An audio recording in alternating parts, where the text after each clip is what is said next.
some parts of our life are not working. Let's acknowledge that. And if I want it to work, then let's take help. So therapy is a co-regulated space where there are two people involved. And instead of I managing my energy all by myself, I'm taking support of a trained person to regulate my emotion, which is that person is also helping me regulate. That's why it's called as co-regulation. One of your recent Instagram posts that really shook me is about listening. I think it's your last post which you posted, that you said that if children is asking something to their parents, just don't accept that you will get them everything, that whatever they are asking. You should train them for the hardship. And you also kept a suspense there that you have another video coming to give us a clarification.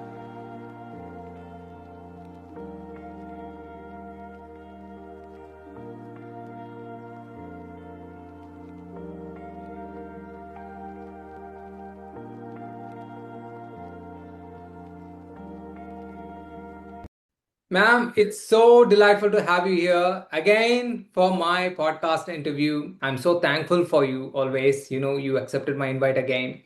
For the people who does not know who ma'am is Dr. Padmashree. Ma'am is the founder of Bhaavtarang, where they train individuals with self-awareness, being mindful, maintaining overall good and peaceful mental stability, more focused on emotions, emotional intelligence, and balancing your emotions. Such a great place it is. And also, ma'am is an emotional scientist. Ma'am is also into emotional intelligence, and ma'am is a coach. Lot of things about ma'am which we are going to know in the podcast. We already had a conversation last time in the last year. You can just click on the I button to go to that interview. It's simply amazing, guys. You're going to love it. Ma'am, thank you so much for joining. I'm going to start you with the first question about the Bhaavtarang. Actually, please tell us about Bhaavtarang. Why would people love being a part of Bhaavtarang? So Bhaavtarang, as you see the name, Bhaavtarang. So Bhav means emotion in Sanskrit, Kannada, Hindi. And Tarang is the ripples that emotions. So in the course of my life, I realized, and as I was actually doing the emotional intelligence PhD also, I realized one thing, that the base, the base or the foundation of human life is actually emotions, our emotions, which did not consider very seriously earlier. So now we are realizing, because we are using more of cognitive brain, we are thinking more than feeling. So we are getting into a lot of chaotic situations. Mental issues are increasing, which is because we did not take care of those emotions. We did not learn to regulate our emotions. I'm not saying that you have to listen to your anger or you have to, do what anger says. And I'm not validating that emotion also. But what I'm saying is that is needed and required. There's a function of that emotion. And if you start to understand that, and if you start to give its due credit and listen to it, and then start to regulate your emotions and learn that, then our generation is beginning to actually be more enlightened about themselves. And then our connections with each other also will increase. So that's the ripple effect of Bhav. Okay. That's why Bhaavtarang. Yeah. That's why we want to reach out to as many people to help them regulate, help them understand their emotions, become aware of it, what dominates them, and learn how to different techniques, how to regulate and manage their emotions. Your Instagram, your socials have become a part of my schedule. Every day I said to, open your Instagram account to learn a lot of things about emotions, so much insight, so much information. I'm so thankful for you. And of course, the audience who's watching also should be, really involved, and they will love the way you project things, tell about a few of the details, which we do not know previously about emotions, let it be of the mental stability and everything. Ma'am, about the emotions, we know a little, but we don't know something about emotional intelligence. Please tell us a little importance about what is emotional intelligence, ma'am. Like I already gave you a foundation right now, that we have a thinking brain and a feeling brain, which is the cognitive brain, which if you've seen that worm-like structure on a brain, that's the cortex, the cognitive brain, which thinks. The evolution of human beings. That's how we become human beings. And then we have the limbic brain, which is the emotional brain, which Okay. has the amygdala, the hippocampus. You have all the memories associated with it, and then the thalamus. All that is situated inside the limbic brain. Now, limbic brain is the most primitive brain that we have, and Okay. our thinking brain, which is the cognitive brain, is the newest one. Now, Okay. that's why intelligence holds true for human beings Okay. because we have important, beautiful systems. But then, because we have given too much of importance to intelligence, which is cognitive intelligence only, we have lost in touch with emotions. Okay. But even emotional intelligence has become more important now because it is a way to actually use emotion and intelligence together, balance it. Okay. So balancing the cognitive and emotions. So, like in the sense, it is balancing the brain and the heart. It's like that. So Yes. emotions are, we used to have poets come up with heartful Yeah. emotions with heart. In fact, neuroscientists are discovering that heart has a lot to do with emotions. Okay. Wow. Heart being the epicenter of electromagnetic field, Oh, research is showing that heart sends more messages about emotions to the brain than brain sending it to the heart. yeah. Okay. Wow. There's always this communication happening between the heart and the brain. That's why it's that conflict and the balancing of the brain and the heart is what gives you that emotional intelligence balance. Okay. I'm talking about this balance. What do you think impacts the most, whether it is an environmental factor or lack of self preparation? What impacts the emotions the most? See, there are a lot of factors, Vinod, that can impact emotions or the emotional intelligence or the way a human being conducts themselves. It can start from the basic birth of a child. Okay. I'm born to a particular parent. Yeah. So the generational emotions that has come also, just like you have BP or you have diabetes, having hereditary coming. So we have hereditarily generational trauma coming in. So the child could be born with that bit of brain, that type of brain, how it interprets the world. When the child comes, there is an environment that's given. Yeah. Some children are completely products of the environment. Mm. Their brain completely absorbs, receives everything that the environment gives, and accordingly, they become like that. Mm. Like they become like the father or the mother or somebody who's influencing them, right? It could be good or for bad. It is up to them. Some children rebel Mm. against the system. They don't like it, they don't feel safe, they don't. So it all depends on how the environment is interacting with them. If the parents are very safe to be with, if their environment is very safe to be with, they begin to trust the world, trust Okay. the so because the first world that they come in touch with, the children come in touch with, is their parents, is that family, the Yeah. immediate family. If that family is safe and they begin to feel belonged, safe, secure, and loved in that family, then as they grow up, they'll also feel belonged and loved in the world. Okay. Okay. So there are decisions the child makes subconsciously, and that is what is affecting the child. Now, emotions are also impacted by the way the adults are teaching us how to regulate. Now, child learns from how the adults are behaving and adults are doing things. They absorb not only what they see, but they absorb energy also. So, if a mother is, suppressing everything and doing everything for the family, then the child will think that is the way to live. Mm. Suppress your feelings. If the father is, exploding and then blaming the mother for everything, beating the mother, Gradually grows that way.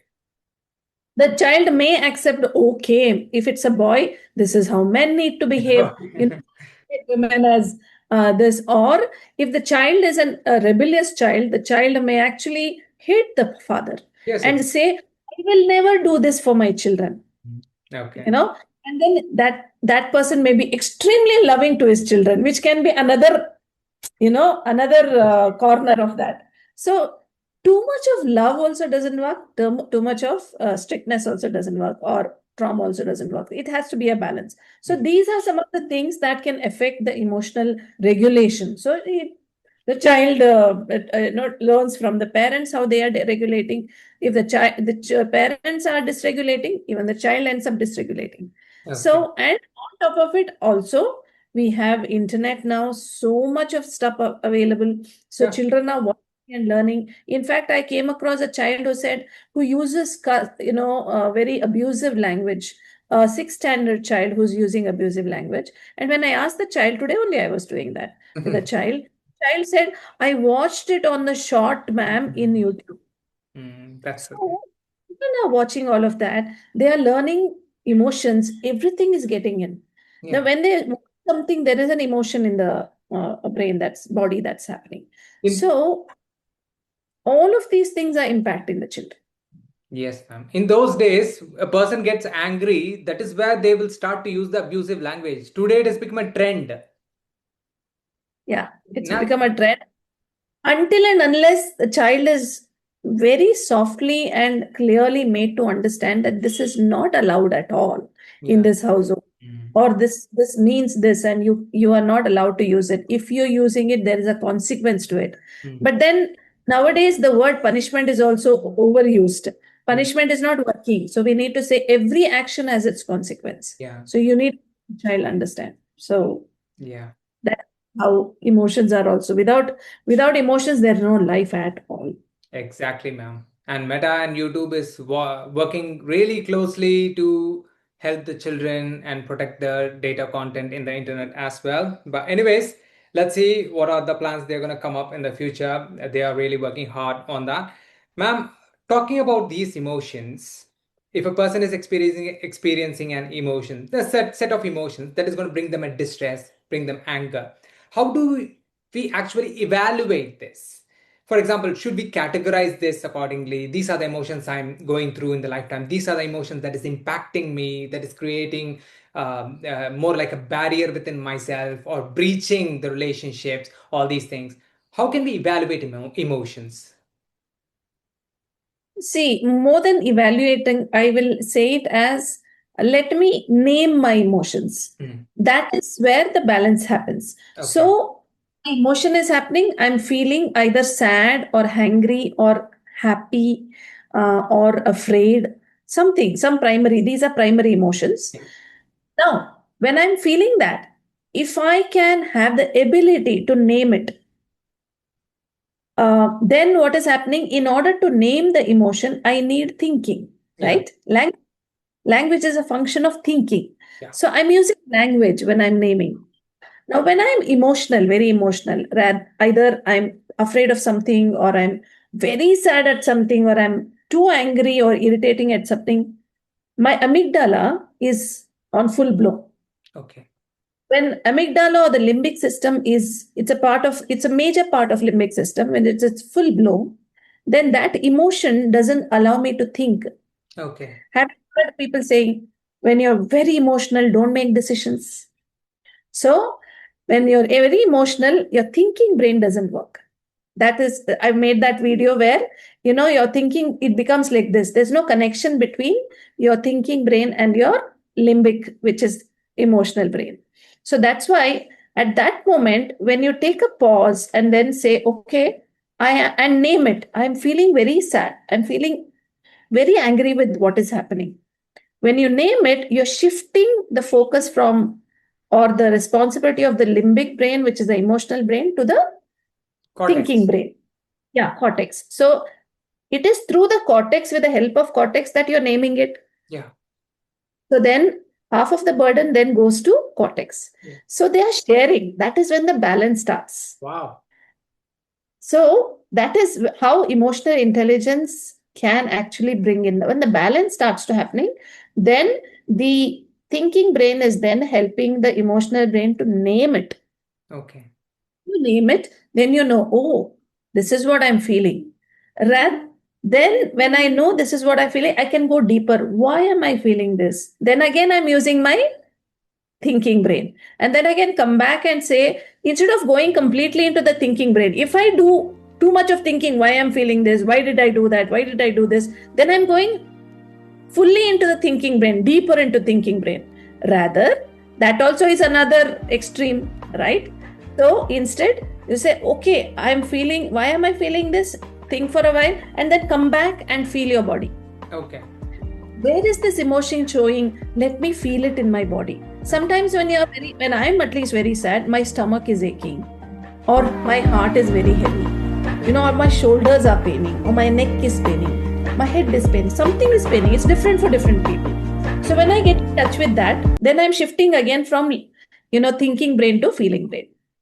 So again, then I will name it. Okay, this is what I'm feeling. So can I describe? So somebody asks you, describe what you're feeling in your body. Then I'm using my thinking brain again. Yes. So it's that interplay between the thinking brain and the emotional brain that actually brings that balance. Wow. That's great, ma'am. Really amazing, ma'am. Because they use ChatGPT for even small, silly things. They ask the ChatGPT for everything. What these two guys are speaking in the podcast, go and ask ChatGPT. Whatever it is they are asking the ChatGPT, it is really not letting them evolve.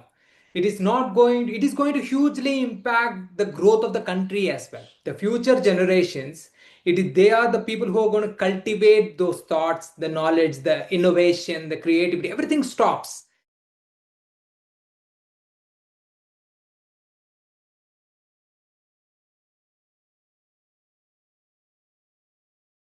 So, talking about this, you mentioned in the last conversation that it has something to do with the physical structure of every individual. Every individual experiences emotions in a different patterns. So, what is your view on this, ma'am? Is it's because of the physical structure that a person is best out with? We should say like that, or it's purely the practice that is making the balancing of emotions perfect. See, as a person is born on this planet, we all get a particular physique, Yeah. um, a particular color,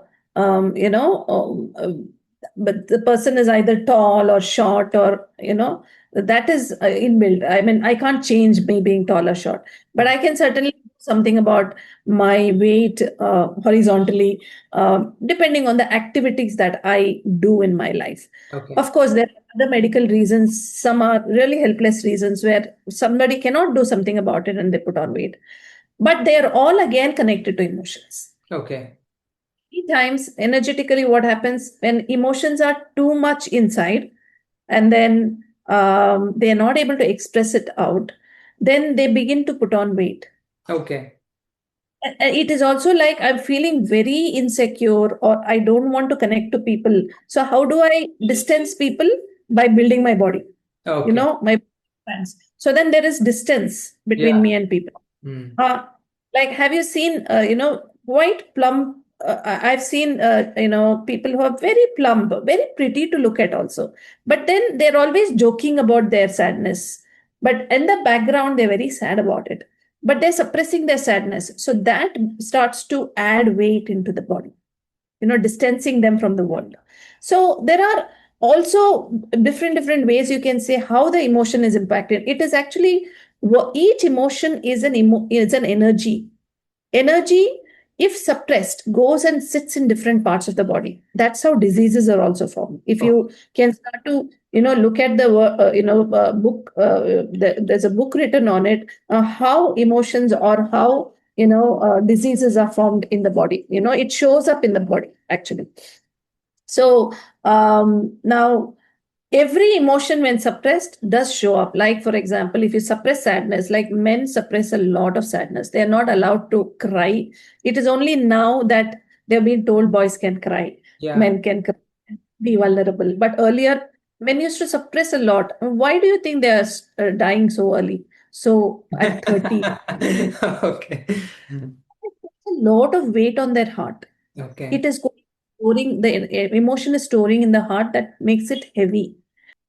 Neuroscience is proving that, you know anything suppressed, any emotion suppressed for a long time, I'm not talking about 1 month, 2 months, 3 months, but you suppress emotions for 15 years, 20 years, it will show up as a disease in the body.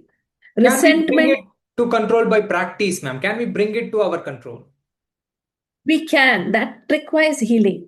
Okay. That requires when a person chooses, okay, I do have a condition.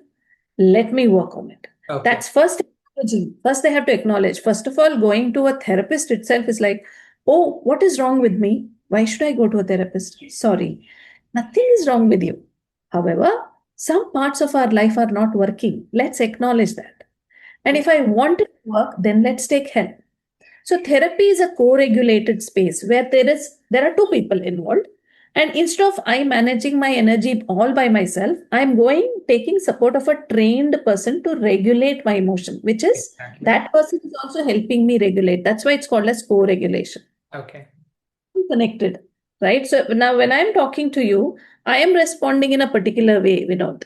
But Yes. when I'm talking to somebody else, I'll respond in a different way. How that person is asking me, I may not respond the same way I'm responding to you. So that's the co-regulated space that we have between people.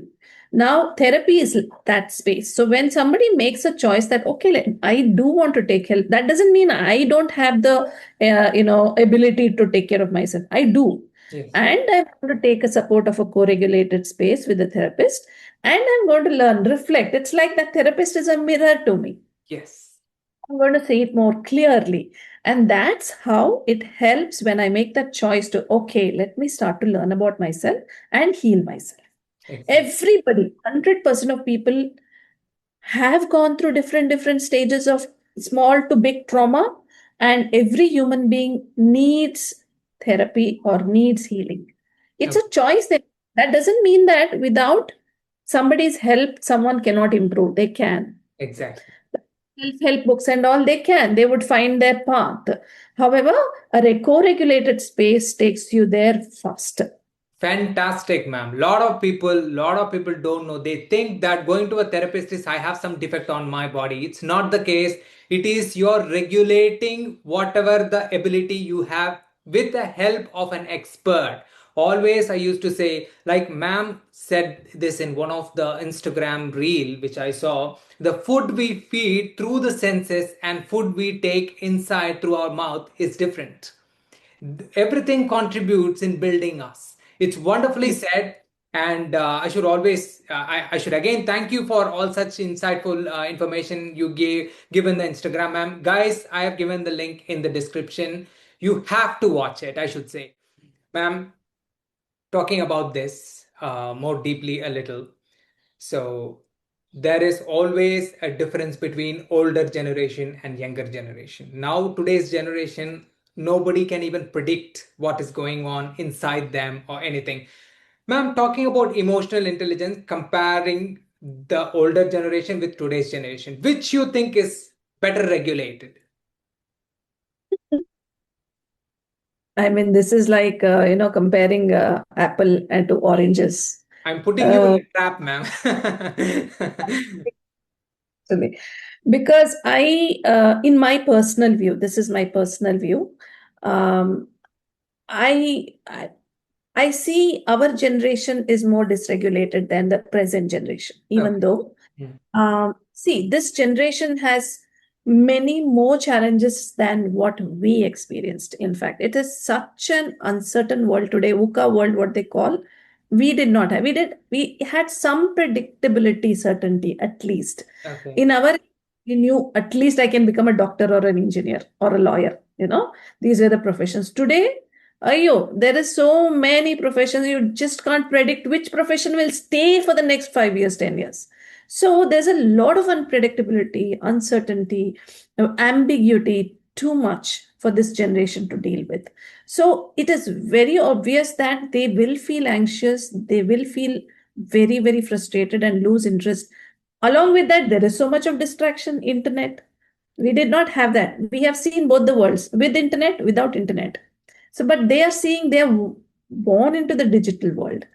And and we don't know how to maneuver through the digital world, so we can't teach them. They're learning by themselves, making mistakes.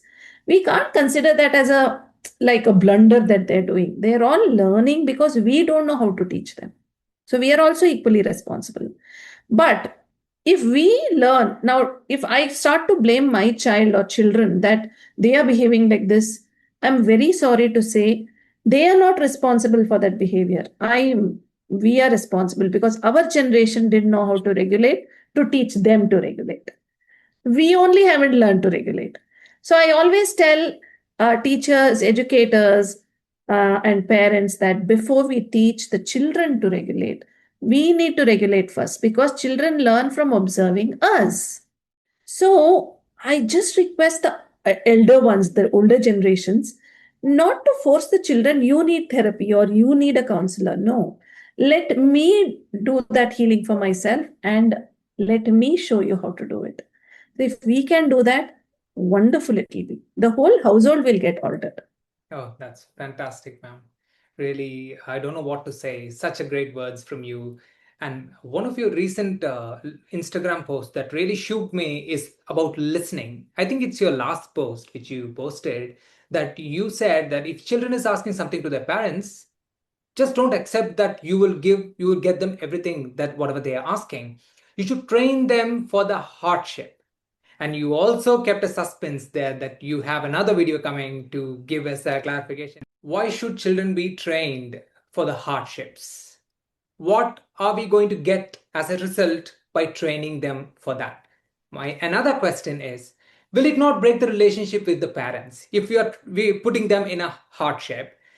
And if they grow, if they know that, what kind of impact will they have? What kind of thought they will have about the parents?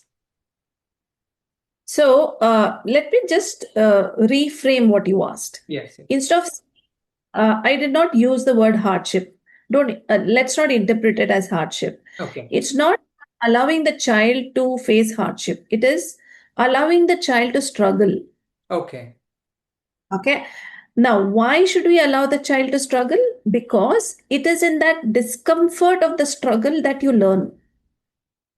Neuroscientists have found that brain learns when there is discomfort,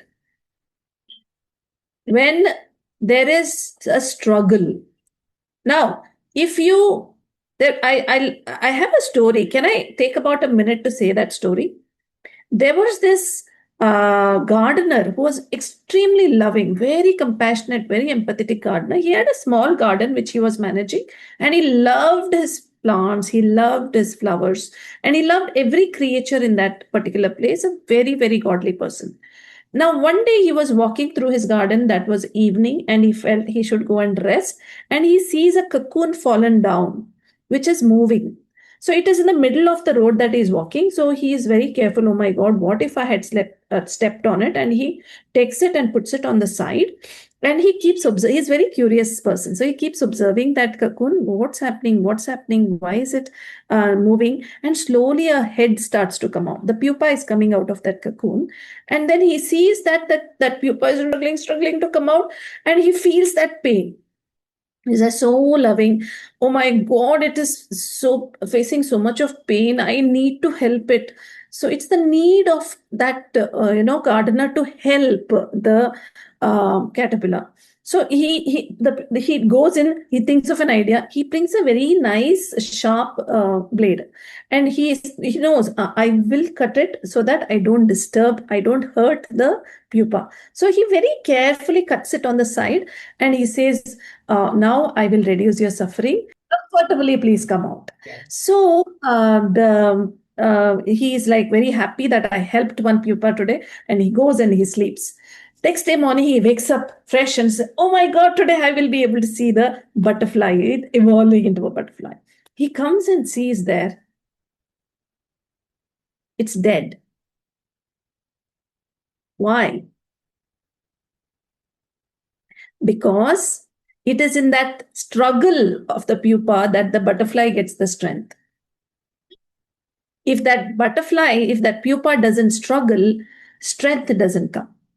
So struggle and strength go hand in hand. Have you heard? In happiness, you don't learn much resilience. It is in suffering and sadness and in struggle, that in failure, that you learn resilience. It's very true, ma'am. It's very true. Always. So brain also grows and learns more faster when it is uncomfortable, when it struggles. Okay. And so your emotions become stronger, you become stronger, your resilience goes up, your emotional quotient goes up, everything goes up, adversity quotient goes up when you allow the child to struggle and not give it all the convenience. Otherwise, why would the child think, for solutions, solving problems, critical thinking. Why would the child do if you don't give an opportunity for the child to Learn. find the answer immediately? Why would the child sit and think?